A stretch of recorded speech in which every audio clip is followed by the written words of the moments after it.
Sementara itu, kenaikan pajak bumi dan bangunan PBB yang sangat fantastis menunjukkan kepanikan dari pemerintah daerah setempat.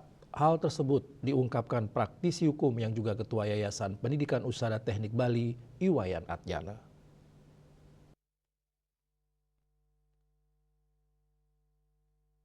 Dengan kenaikan nilai PBB ini, menurutnya para pemimpin daerah kurang memperhatikan prinsip good governance atau tata kelola pemerintahan yang baik. Disebutkan bahwa dalam mengambil keputusan, para pemimpin daerah sebaiknya memperhatikan asas transparansi, akuntabilitas, partisipasi masyarakat, dan mampu meningkatkan kesejahteraan masyarakat. Selain itu, dalam meningkatkan pendapatan asli daerah, pemerintah mestinya lebih berupaya mencari sumber pendapatan yang lebih bervariatif dan kreatif.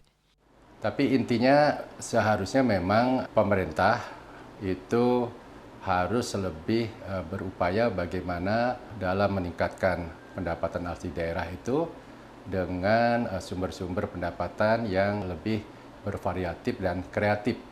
Nah, ini yang ya sangat saya sayangkan. Semestinya pemerintah daerah lebih bijak dan lebih bisa memikirkan sumber-sumber yang lebih variatif untuk peningkatan asli daerah. Nah, memang kepanikan yang ada sekarang ini, kalau dulu pada saat reformasi ada Undang-Undang Perimbangan Keuangan Pusat dan Daerah, nah di Undang-Undang Nomor 1 Tahun 2022, nanti sudah diubah dengan hubungan keuangan pemerintahan pusat dan daerah. Nah, di situ diatur syarat-syarat bagaimana pemberian bantuan keuangan dari pusat kepada daerah.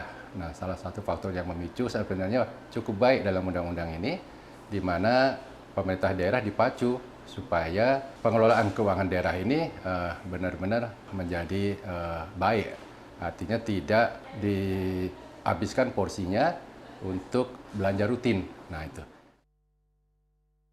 Pihaknya menambahkan saat ini sudah ada Undang-Undang Nomor 1 Tahun 2022 tentang hubungan keuangan antara pemerintah pusat dan daerah.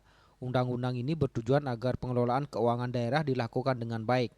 Makin kecil porsi belanja rutin yang dikeluarkan daerah, maka insentif yang diberikan pemerintah pusat ke daerah semakin besar. Hal ini mestinya dikelola secara baik oleh pemerintah daerah. Andika, Bali TV.